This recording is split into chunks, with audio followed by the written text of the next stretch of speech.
नमस्कार दोस्तों, स्वागत है आप सभी का एग्री कोचिंग बाय विकास सर परिवार में। हम रोज़ बेहतरीन प्रश्नों के साथ मुलाकात करते हैं। आज फिर हम नए प्रश्नों के साथ मुलाकात करेंगे और 18 क्वेश्चन हार्टिकल्चर के लेके आए हैं, जो कि काफ़ी इंपॉर्टेंट और मोस्ट इम्पॉर्टेंट क्वेश्चन हैं, जो कि बार बार परीक्षाओं में रिपीट होते हैं और बार बार पूछे जाते हैं। अगर आप लोग ICR, JRF, SRF, IBPS, AFO, AAO, agriculture supervisor, agriculture TGT, PGT इस तरीके के एग्ज़ाम की तैयारी कर रहे हैं तो इस वीडियो को लास्ट तक ज़रूर देखिएगा। और यही क्वेश्चन हैं जो बार बार पूछे जाते हैं और बार बार दिए जाते हैं। तो शुरू करते हैं अपने फर्स्ट क्वेश्चन से। देखते हैं फर्स्ट क्वेश्चन क्या कह रहा है। पहला क्वेश्चन है हमारा, पाले के संबंध में कौन सा कथन सही नहीं है। ठीक है, इसमें से बताना है पाले के संबंध में कौन सा कथन सही नहीं है। तो ऑप्शन देख लेते हैं। दिसंबर जनवरी माह में पाला अधिक पड़ता है। दूसरा है तापमान कम होने पर पौधे की कोशिकाएं फट जाती हैं। तीसरा है सल्फ्यूरिक अम्ल 1% का घोल का छिड़काव करते हैं पाले से बचाने के लिए। चौथा ऑप्शन, धुआं करना भी पाले से बचाव का प्रभावी तरीका है। तो इन चारों में से करेक्ट क्या होगा, तो देख लेते हैं। दिसंबर जनवरी के माह में पाला अधिक पड़ता है, जी एकदम करेक्ट है। यानी कि तापमान कम होने पर पौधे की कोशिकाएं फट जाती हैं, ये भी बात सही है। सल्फ्यूरिक अम्ल की 1% घोल का छिड़काव करते हैं, ये 1% नहीं रहेगा, यहाँ पे कितना हो जाएगा, यानी कि 0.1% रहेगा। कितना, 0.1%। यही हमारा इसमें से पूछा कौन सा कथन सही नहीं है, तो यही सही नहीं है, थर्ड ऑप्शन। बाकी धुआं करना भी पाले से बचाया जा सकता है। ठीक है, जैसे अगर अधिक पाला पड़ रहा है तो उस समय हम धुआं कर देंगे तो पाले से बचाया जा सकता है। तो ये भी ऑप्शन हमारा करेक्ट आंसर है। चलिए चलते हैं क्वेश्चन नंबर सेकंड पर। दोस्तों क्वेश्चन नंबर 2 देखेंगे। क्वेश्चन कह रहा है कौन सा परिवर्तित प्रकार का वाष्पोत्सर्जन रोधी रसायन है। ठीक है, इसमें बताना है कौन सा ऐसा रसायन जो परिवर्तित प्रकार का वाष्पोत्सर्जन रोधी रसायन है। PMA, ठीक है, PM क्या कहते हैं, फिनाइल मर्क्यूरिक एसीटेट कहा जाता है। दूसरा है केओलिनाइट, तीसरा साइकोसेल, चौथा ऑप्शन है मोबिलीफ। इन चारों में से बताइए कौन सा करेक्ट आंसर हो जाएगा। तो इसका करेक्ट आंसर हो जाएगा जो परिवर्तित प्रकार का वाष्पोत्सर्जन रोधी रसायन कौन सा हो जाएगा, केओलिलीन हो जाएगा, यानी कि सेकंड ऑप्शन एकदम करेक्ट आंसर हो जाएगा। ठीक है, तो साइकोसेल क्या है, यह वृद्धि रोधक हार्मोन्स होता है। और PMA क्या है, यानी कि फिनाइल मर्क्यूरिक एसीटेट क्या होता है, ये रंध्र बंद करने वाला होता है। ठीक है, रंध्र को क्या करता है, बंद कर देता है, ये आप याद रखेंगे। चलिए चलते हैं क्वेश्चन नंबर 3 पर। क्वेश्चन नंबर 3 देखेंगे दोस्तों, काफ़ी अच्छा इंपॉर्टेंट क्वेश्चन है, इसको आप ध्यानपूर्वक पहले पढ़िए, उसके बाद इसका उत्तर दीजिए। ठीक है, ये बागवानी का मोस्ट इंपॉर्टेंट क्वेश्चन है। क्वेश्चन कह रहा है पौधों को गर्म और ठंडी हवाओं से बचाने के लिए वायुरोधी पेड़ किस दिशा में लगाते हैं। ठीक है, काफ़ी इंपॉर्टेंट क्वेश्चन है। तो आपको बताना वायुरोधी पेड़ जो होते हैं किस दिशा में लगाते हैं, जो कि गर्म और ठंडी हवाओं से बचाने का काम करते हैं। अगर दोस्तों हमारे चैनल पर नए आए हैं तो हमारे चैनल को लाइक करिए, शेयर करिए और दोस्तों में सब्सक्राइब करिए और अपने चैनल पर स्टेटस लगाइए, व्हाट्सएप वगैरह जो चलाते हैं। तो चलिए देख लेते हैं इसका उत्तर क्या हो जाएगा। उत्तर पश्चिम में लगाते हैं, दक्षिण पूर्व में लगाते हैं, या दक्षिण पश्चिम में लगाते हैं, या उत्तर पूर्व में लगाते हैं। तो इसका करेक्ट आंसर हो जाएगा, यानी कि उत्तर और पश्चिम की दिशा में लगाया जाता है। फर्स्ट ऑप्शन एकदम करेक्ट आंसर हो जाएगा। ठीक है, चलिए चलते हैं क्वेश्चन नंबर 4 पर। क्वेश्चन नंबर 4 देखेंगे, काफ़ी इंपॉर्टेंट क्वेश्चन ये भी है। पूछ रहा है शकरकंद का कुल कौन सा है। यहाँ पे फैमिली बतानी है किसकी, शकरकंद की, जिसको कहते हैं स्वीट पोटैटो। तो देख लेते हैं, पेपरेसी है, जिजीबेरेसी है, या बर्नेनेसी है, या कन्वोलेसी है। तो इसका करेक्ट आंसर हो जाएगा, यानी कि शकरकंद जिसको स्वीट पोटैटो कहते हैं उसकी फैमिली हो जाएगी कन्वोलेसी। ठीक है, फोर्थ ऑप्शन इसमें करेक्ट आंसर हो जाएगा। चलिए चलते हैं क्वेश्चन नंबर 5 पर। क्वेश्चन यहाँ देखेंगे, क्वेश्चन नंबर 5 कह रहा है इथाइलिन अवशोषक नहीं रहेगा, यहाँ पे अवरोधक रहेगा। ठीक है, अवरोधक रसायन है। आपको बताना है NaOH, NaCl, या केमेनोफोर, या ऑक्सीजन। इन चारों में से बताइए इथाइलिन जो होता है अवशोषक रसायन कौन सा हो सकता है, जो कि फलों को पकाने के रोकने का काम करता है। ठीक है, तो इसमें से करेक्ट आंसर हो जाएगा, यानी कि थर्ड ऑप्शन। ठीक है, केमेनोफोर, थर्ड ऑप्शन इसमें करेक्ट आंसर हो जाएगा। चलिए चलते हैं क्वेश्चन नंबर 6 पर। यहाँ पे क्वेश्चन देखेंगे, क्वेश्चन नंबर कह रहा है 6 कि गायनोडायोसियस का अर्थ क्या होता है। ठीक है, आपको बताना है गायनोडायोसियस का अर्थ क्या होता है। तो यहाँ पे देख लेते हैं, नर और उभयलिंगी एक ही पौधे पर, नर और द्विलिंगी अलग अलग पौधे पर, मादा द्विलिंगी एक ही पौधे पर, या मादा और द्विलिंगी अलग अलग पौधे पर। तो काफ़ी इंपॉर्टेंट क्वेश्चन है, तो आप लोग सोचिए समझिए, इसका आंसर दीजिए क्या हो सकता है, जिसको गायनोडायसिस का अर्थ क्या होता है। सबसे पहले ये बताइए, गायनोडायसिस का मतलब होता है कि एक पौधा यहाँ पे लगा हुआ है, ठीक है, इस प्रकार के पौधा लगा हुआ है, एक यहाँ पे प्लांट्स लगा हुआ है, इस पे जो फ्लावर्स बन रहे हैं वो बन रहे हैं द्विलिंगी, और इस पे जो फ्लावर्स लग रहे हैं वो मादा है। यानी कि दो पौधे अलग अलग हों, एक पे द्विलिंगी फ्लावर्स लगे हैं, वो एक पे सिर्फ फीमेल फ्लावर्स लगे हों, ऐसे पौधे को क्या कहते हैं, ऐसे पौधे को गायनोडायसिस कहा जाता है। यानी कि फोर्थ ऑप्शन इसमें हमारा करेक्ट आंसर हो जाएगा, ठीक है। क्या कहते हैं, गायनोडायसिस कहा जाता है। ये पपीते के अंदर देखा जाता है, ठीक है। चलिए चलते हैं क्वेश्चन नंबर 7 पर। क्वेश्चन नंबर 7 करेंगे हम लोग। क्वेश्चन नंबर 7 कह रहा है कि अंगूर का खाए जाने वाला भाग क्या कहलाता है, ठीक है। आपको बताना है कि अंगूर का खाए जाने वाले भाग को क्या कहते हैं। पेरिकार्प प्लेसेंटा कहते हैं, पेरिकार्प एपिकार्प कहलाता है, या पेरिकार्प थैलेक्स कहलाता है, या पेरिकार्प पेरीएंथ कहलाता है। इन चारों में से बताइए कौन सा करेक्ट आंसर हो जाएगा। तो अंगूर का खाए जाने वाला जो भाग होता है उसको दोस्तों कहते हैं पेरिकार्प प्लेसेंटा, ठीक है। फर्स्ट ऑप्शन एकदम करेक्ट आंसर हो जाएगा। अगर दोस्तों हमारे चैनल पर नए आए हैं तो हमारे चैनल को लाइक जरूर करिए और शेयर दोस्तों में जरूर करिए। चलिए चलते हैं क्वेश्चन नंबर 8 पर। क्वेश्चन देखेंगे। क्वेश्चन नंबर 8 कह रहा है, का बरखा जब कृषि सुखाने का संबंध क्या है, ठीक है। आपको बताना है का बरखा जब सुखाने कृषि का संबंध क्या है। ये किसमें कहा गया है, रामचरितमानस में कहा गया, महाभारत में कहा गया है, मुंडकोपनिषद में कहा गया है, या मनुस्मृति में कहा गया है। इन चारों में से बताइए कौन सा करेक्ट आंसर हो जाएगा। जो बच्चे सोच रहे हैं कि रामचरितमानस के अंदर कहा गया है तो वो बच्चे एकदम करेक्ट आंसर हो जाएंगे, क्योंकि हमारे क्वेश्चन का करेक्ट आंसर हो जाएगा ये, यानी कि फर्स्ट ऑप्शन, ठीक है। अब ये बताइए रामचरितमानस किसके द्वारा लिखी गई है, तो ये लिखी गई है तुलसीदास द्वारा, ठीक है। किसके द्वारा, तुलसीदास द्वारा। उसमें कहा गया है जब फसल सूख गई है तो बाद में बारिश होने का क्या फ़ायदा है, ठीक है। तो का बरखा जब कृषि सुखाने का संबंध है रामचरितमानस में, ठीक है। चलिए चलते हैं क्वेश्चन नंबर 9 पर। एक और क्वेश्चन देखेंगे, काफ़ी बेहतरीन क्वेश्चन है। क्वेश्चन पूछ रहा है नेशनल हॉर्टिकल्चर बोर्ड की स्थापना कहाँ हुई, ठीक है। आपको बताना है नेशनल हॉर्टिकल्चर बोर्ड की स्थापना कहाँ पर हुई है। गाजियाबाद 1989 में, गुरुग्राम 1984 में, दिल्ली में 1929 में, या नोएडा में 1985 में। इन चारों में से बताइए कौन सा करेक्ट आंसर हो जाएगा। नेशनल हॉर्टिकल्चर बोर्ड की स्थापना पूछ रहा है, ठीक है। जो लोग बच्चे आंसर दे रहे हैं गुरुग्राम 1984, वो बच्चे एकदम करेक्ट आंसर हो जाएंगे, यानी कि इसका आंसर हो जाएगा सेकेंड। गुरुग्राम कहाँ पर है, हरियाणा में, ठीक है। NDRI कहाँ है, हरियाणा के अंदर।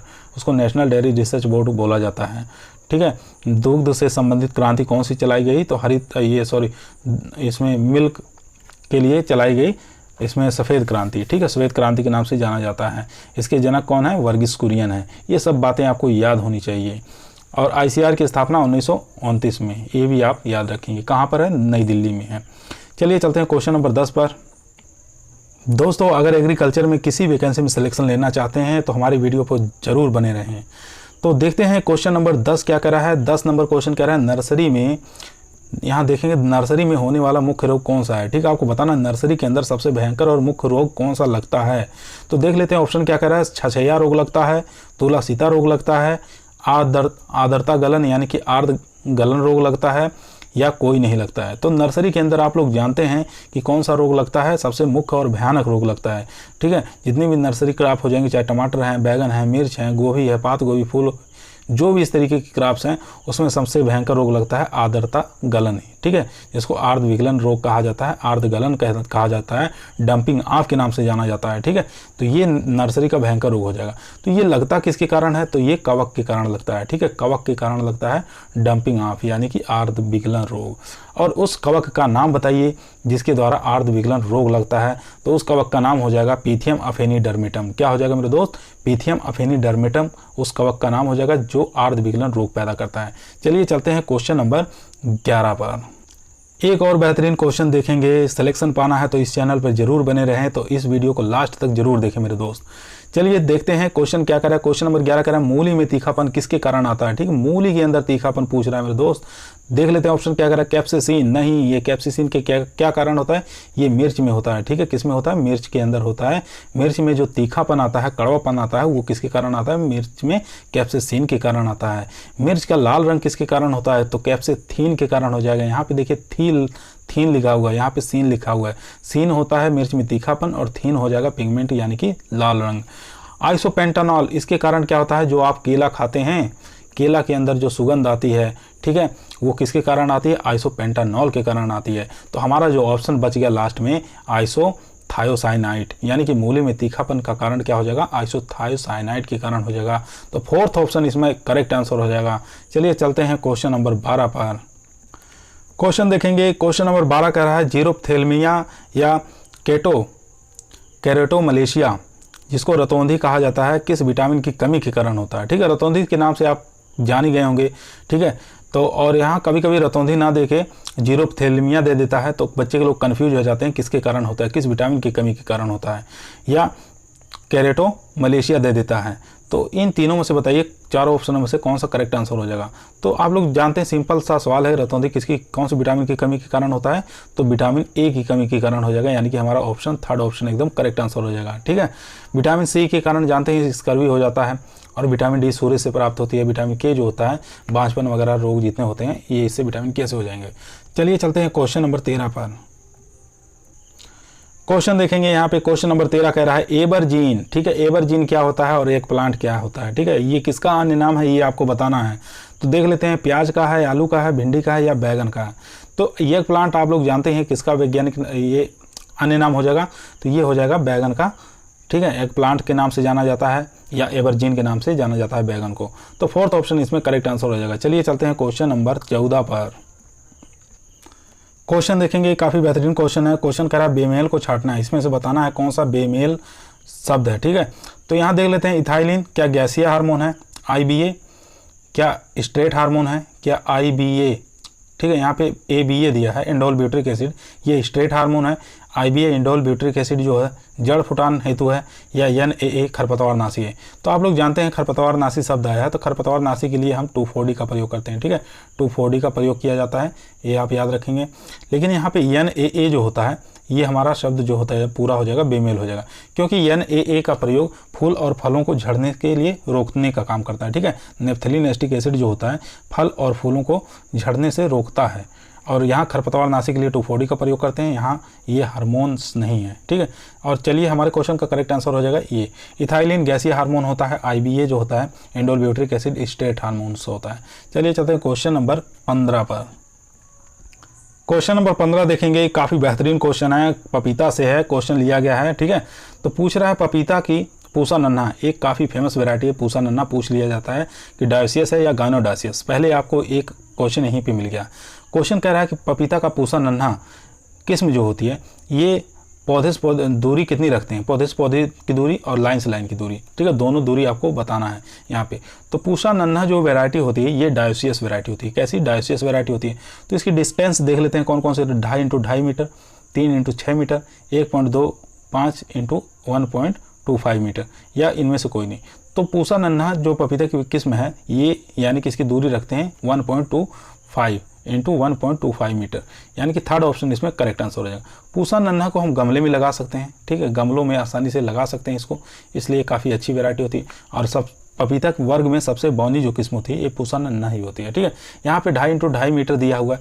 ये आम की एक वैरायटी आती है, बौनी प्रजाति, जिसको आम्रपाली कहा जाता है। ठीक है, आम्रपाली के नाम से जाना जाता है। तो उसके लिए जो डिस्टेंस रखते हैं, ठीक है, पौधे से पौधे की दूरी और लाइन से लाइन की दूरी जो रखते हैं, 2.5 × 2.5 मीटर रखा जाता है।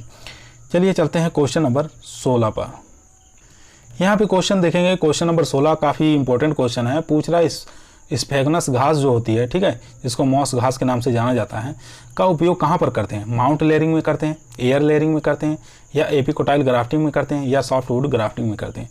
तो आप लोग जानते हैं कि स्फेगनस मॉस घास जो होती है, इसका उपयोग हम कहाँ पे करते हैं, एयर लेयरिंग में किया जाता है। ठीक है, एयर लेयरिंग बताइए सबसे अच्छी विधि किसमें प्रयोग लेते हैं, कौन से फ्रूट के अंदर एयर लेयरिंग का प्रयोग में लिया जाता है।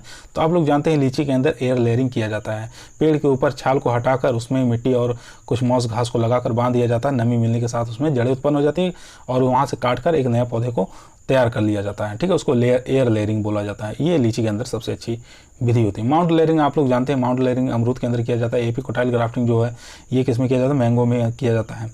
तो चलिए चलते हैं क्वेश्चन नंबर 17 पर। क्वेश्चन नंबर यहाँ पे 17 देखेंगे। क्वेश्चन नंबर 17 कह रहा है टमाटर में लाइकोपीन के निर्माण हेतु उपयुक्त टेम्परेचर कितना रखते हैं? 15 से 20 डिग्री सेंटीग्रेड, 21 से 24 डिग्री सेंटीग्रेड, 24 से 28 डिग्री सेंटीग्रेड या 25 से 35 डिग्री सेंटीग्रेड। तो आप लोग जानते हैं टमाटर का जो लाइकोपीन का निर्माण होता है सबसे अच्छा किस टेम्परेचर पर होता है? 21 से लेकर 24 डिग्री सेंटीग्रेड पर अच्छा होता है, ठीक है। एक ऐसी कंडीशन आ जाती है अगर टेम्परेचर हाई हो जाता है, यानी कि 37 डिग्री सेंटीग्रेड टेम्परेचर अगर हो रहा है, तो उस समय धीरे धीरे लाइकोपीन का निर्माण बंद हो जाता है, ठीक है। यानी कि टमाटर हमारे पूर्ण रूप से लाल नहीं हो पाते हैं। इस बात को आप याद रखेंगे। टमाटर का वैज्ञानिक नाम क्या होता है? टमाटर का लाइकोपार्सिकान एस्कुलेंटम होता है इसका वैज्ञानिक नाम, ठीक है। ये भी याद रखेंगे। तो चलिए चलते हैं क्वेश्चन नंबर 18 पर। एक और क्वेश्चन बेहतरीन कह रहा है क्वेश्चन नंबर कि लघु दिवस प्रभावी जिसको क्या कहा जाता है कि 60 डे प्लांट के नाम से जाना जाता है। तो आपको बताना इसमें से उदाहरण कौन सा है। तो 60 डे का उदाहरण क्या टमाटर है, गुलदाउदी है, आलू है या पपीता है? तो 60 डे प्लांट में आपका आ जाएगा यानी कि गुलदाउदी। गुलदाउदी एक प्रकार का लघु दिवस प्रभावी पौधा है, यानी कि इसको 60 डे प्लांट के नाम से जाना जाता है। चलिए चलते हैं क्वेश्चन नंबर 19 जो कि आज का हमारे लास्ट क्वेश्चन रहेगा। आज का हमारा लास्ट क्वेश्चन काफ़ी बेहतरीन क्वेश्चन है। इसको आप देखेंगे तो इसका आंसर दीजिए देखकर, ठीक है। तो इसमें पूछ रहा है रिंगिंग जिसको गार्डनिंग कहा जाता है, ठीक है। गार्डनिंग कह सकते हैं, रिंगिंग कह सकते हैं या वलयकरण कह सकते हैं। ये किससे करते हैं, किस में करते हैं, यानी कि आपको किस प्लांट के अंदर करते हैं? अंगूर में करते हैं, अनार के अंदर करते हैं, केला में करते हैं या आम के अंदर करते हैं? इन चारों में से बताइए किसके अंदर गार्डनिंग या रिंगिंग विधि की जाती है, जिसको वलय यानी कि उसके छल्ला जो होते हैं ऊपर वाली छाल है उसको उतारना, ठीक है, उसको रिंगिंग विधि बोला जाता है या गार्डनिंग कहा जाता है या वलयीकरण कहा जाता है। तो ये सबसे अच्छी विधि जो इसमें की जाती है यानी कि अंगूर के अंदर, ग्रेप्स के अंदर प्रयोग में लाई जाती है, ठीक है।